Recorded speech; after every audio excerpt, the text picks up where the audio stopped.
పూరా లోకల్. ఇప్పుడు రాజకీయాల కోసమో ఇతర కారణాల చేత అభివృద్ధిని అడ్డుకుంటే మనకు మనమే మరణ శాసనం రాసుకున్న వాళ్ళం అయితము. రాజకీయాలు వస్తూ ఉంటాయి, పోతూ ఉంటాయి, చూస్తూనే ఉండరు కదా. ఒకప్పుడు ఏ పార్టీని బతకనియమో, ఎవరు రాజకీయం కాదు కదా, నిద్రలో కూడా శాసనసభ్యులు అవుతామన్న ఆలోచన చెయ్యొద్దు అని ఆనాడు అక్రమ కేసులు పెట్టి ఎంతమందిని జైళ్ళకు పంపించారు. ఇవాళ వాళ్ళే తన్నుకొని చేస్తున్నారు.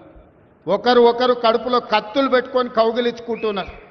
ఎవరు అక్కర్లేదు, వాళ్ళే పొడుచుకుంటున్నారు.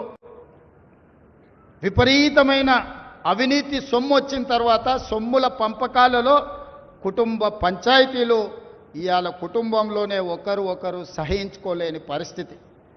ఒకరి మీద ఒకరు యాసిడ్ దాడులు చేసుకోవాలని ఒకరిని ఇంకొకరు నవ్వుతూనే కడుపులో కత్తులు పెట్టుకొని కౌగిలించుకునే పరిస్థితులు ఈ రాష్ట్రంలో దాపురించినాయి. పాపం ఊరికే పోదు.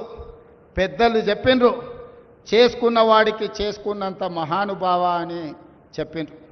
చేసిన పాపాలు ఎక్కడికి పోవు, ఖచ్చితంగా ఆ పాపాలు వెంటాడుతూనే ఉంటాయి. వాళ్ళు అనుభవించి తీరాల్సిందే. ఆయన వెనకాల ఈయన ఉన్నాడని, ఈయన వెనకాల ఆయన ఉన్నాడని. నేను ఒక మాట చెప్పదలుచుకున్నాను, అంత చెత్తగాళ్ళ వెనకాల నేనెందుకు ఉంటానయా? నేను నాయకుడిని ఉంటే ముందుంటా, మా వాళ్ళకు తోడుకుంటా. వాళ్ళ కుటుంబాలు వాళ్ళు కత్తులతో పొడుచుకొని హరీష్ రావు, సంతోష్ రావు వెనకాల రేవంత్ రెడ్డి ఉన్నాడు అని ఒకరంటే, లేదు కల్వకుంట్ల కవిత గారు వెనకాల రేవంత్ రెడ్డి ఉన్నాడని. మీరంతా దిక్కుమాల్లో అని తెలంగాణ ప్రజలు బండకేసి కొడితే మీ వెనకాల ఎవడన్నా బుద్ధునోడు ఉంటాడా? అన్నం తినవాడు ఎవడన్నా మీతోను ఉంటాడా? నేను ఉండేది పాలమూరు జిల్లా 4 కోట్ల తెలంగాణ ప్రజల వెనుక ఉంటా, తోడుంటా, వాళ్ళ కోసం పని చేస్తా. నాకంత సమయం లేదు ఇంత పనికిమాలతో కలిసి, లేకపోతే మీకు మీరే పంపకాలలో వచ్చిన పంచాయతీలు మీరే పొడుచుకుంటారు. మేము చూస్తే చాలు. జరుగుతున్న పరిణామాలు అందరికీ తెలుసు. దయచేసి మీ వివాదంలోకి మీ కుటుంబ పంచాయతీలనో మీ కుల పంచాయతీలనో మమ్మల్ని లాగకండి. మాకెలాంటి ఆసక్తి లేదు. మిమ్మల్ని ఎప్పుడో ప్రజలు తిరస్కరించిండ్రు. మీరు కాలం చెల్లిన 1000 రూపాయల నోటు లాంటి వాళ్ళు. కాలగర్భంలో కలిసిపోతుంది ఆ పార్టీ. ఒకప్పుడు జనతా పార్టీ కూడా గొప్ప పేరుండే, కానీ జనతా పార్టీ కనుమరుగైంది.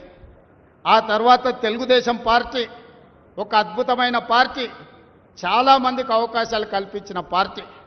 కొంతమంది కుట్రల వల్ల ఆ పార్టీ కూడా ఈరోజు తెలంగాణలో ఒక సమస్యను ఎదుర్కొంటుంది.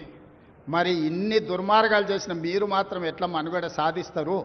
ప్రకృతి అనేది ఉంటుంది, ఆ ప్రకృతి శిక్షిస్తుంది. అందులో మనకి ఎవరికి ఏమాత్రం ప్రమేయం లేదు. రాజకీయాల వైపు చూడకండి మిత్రులారా. పాలమూరు జిల్లాను అభివృద్ధి చేసుకుందాం. ఇరిగేషన్ అండ్ ఎడ్యుకేషనే my first priority. Irrigation and education వస్తే ఆటోమేటిక్గా ఎంప్లాయ్మెంట్ వస్తుంది.